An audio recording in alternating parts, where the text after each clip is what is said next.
The journey of music started for me at a very, very early age.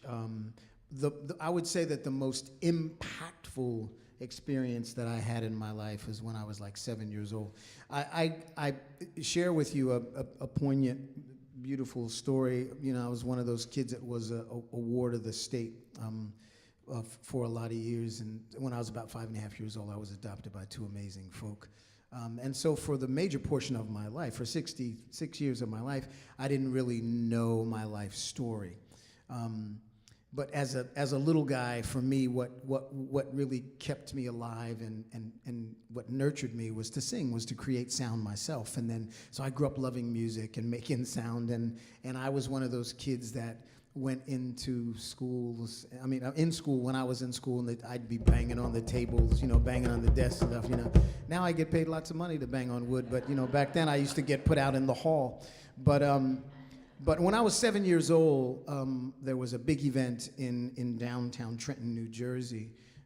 It was the premiere of a movie called Carmen Jones, which was the adaptation of the opera Carmen, and it featured two famous American actors, the great Dorothy Dandridge and Harry Belafonte. And it was an all African-American cast, and also this was really the first time that African-American folk were kind of allowed to sit downstairs. So it was a huge event. Everybody in town was going. There were no babysitters. Plus, I had a really hard time getting people to babysit for me, but everybody went. So my parents took me with them, and I sat on their lap. And before the film, the announcer said, "Ladies and gentlemen, please, at the conclusion of the movie, we're going to take a 15-minute intermission, and please come back into the theater. We have a surprise for you." So I was like, cool. You know, so I went with my parents, and I sat on my dad's lap. And, you know, the movie was, you know, it's a pretty serious, pretty violent movie. The movie completed, and then my dad said, "Look, just take a nap." So I just kind of leaned back and fell asleep on my dad's lap. And I woke up to the sound of this orchestra, and there was these all instruments and this amazing sound, and these people dressed in these beautiful tuxedos. And the announcer said, "Ladies and gentlemen, the RKO Trent Theater is proud to present Mr. Nat King Cole." And Nat King Cole walked out onto the stage, and, you know, I remember I was sitting there, and my dad sat up really straight. He almost like dropped me off of his lap. He sat up really straight, and I looked over at my mom, and she was just beaming, and everybody in the room was just alive. It was like electric, you know, and Nat King Cole was saying, "Dance, ballerina, dance." And I mean, I'll never forget, he had on this silk, one-button, double-breasted white tuxedo jacket with a little bitty bow tie. I was like, oh, man, I don't know what he's doing, but I want to do that, whatever it is. So for that was really a moment for me. And during the course of that concert that evening, he sang a song that really touched me. It was so beautiful. And I remember also the lighting and just the whole feeling. And he sang this song, "Nature Boy," you know, and it just touched my heart. And so I learned that song, and then, you know, went on to go out in the world and make my living doing music and singing. And I've probably sung that song 1,000 times. I'll skip ahead to almost 2 years ago now. I was blessed to reconnect, to connect with my birth family. The state of New Jersey passed this mandate so that you could get your pre-adoption birth certificates. And my wife called me up, because I was working in New York, and my wife called me up and said, "Fred, you know, there's something from the Office of Vital Statistics." And she said, "You want me to open it?" And I was like, "Yeah, okay, go ahead." I was nervous, you know. And it was my pre-adoption birth certificate, and it had the name of my mother and the name of my birth father. And it said that at the time of my birth, I had 3 living siblings. I didn't know any of this, right? So it's a long, long story. I won't tell you all of it, but within the course of about 5 hours, because I had this information about my mom and my dad, I was able to find my siblings. And it was an amazing story. And I mean, we talk now every day. I mean, after 66 years, and there was these folks who loved me so much. It was like I didn't even know these people existed. And they were like, "Oh my God, it's my brother. Oh my God, it's my Uncle Fred." I'm like, "Uncle Fred, wow, what a beautiful thing." The significance of that is one day we were on the phone because we were on kind of a conference call. And I was saying, yeah, I want to sing something for you guys. There's this song that just really means a lot to me. It's something that has kind of guided me through my whole life. And I started singing Nature Boy.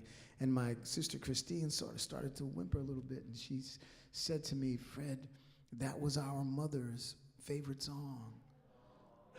And my brother, Eric, who is an amazing singer and who was sung all over the world, would sing that song all the time. So, you just never know. So at 7 years old, something touched me in that song, and I took it with me my whole life. And now it's kind of a part of an anthem, So that my whole message is just keep hope alive, be hopeful, be hopeful.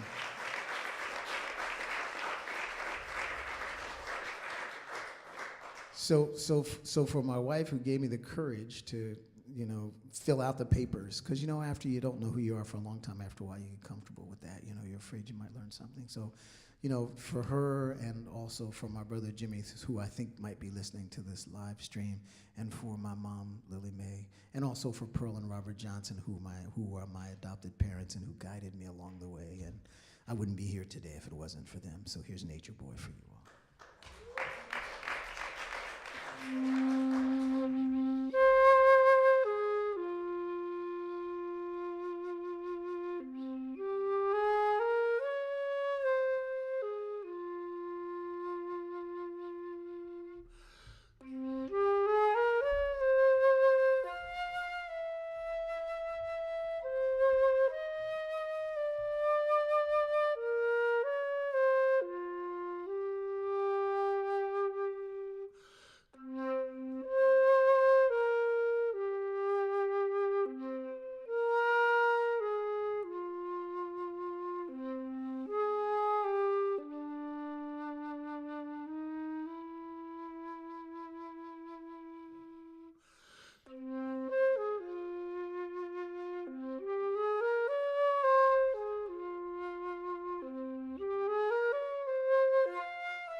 There was a boy, a very strange, enchanted boy.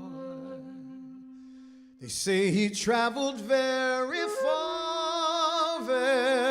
far over land and sea. A little shy and sad of eye, but very wise was he. And then one day, one magic day came my way, and as we spoke of many things, fools and kings, this he said to me: the greatest thing you'll ever learn is to love and be loved in return.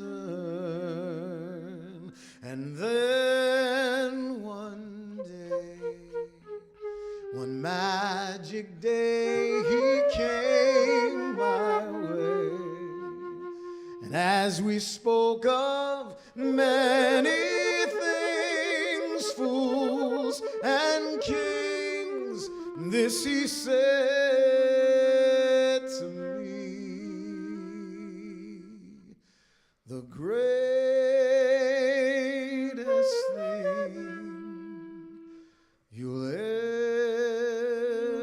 learn is to love and be loved in return. Nothing more powerful powerful than love. Nothing like feeling love, especially when you know that you're looking in the eyes of those you didn't know were in your life. Nothing like love to build a bridge from heart to heart. Nothing like love, nothing like love. The greatest thing you'll ever learn is to love and be loved in return.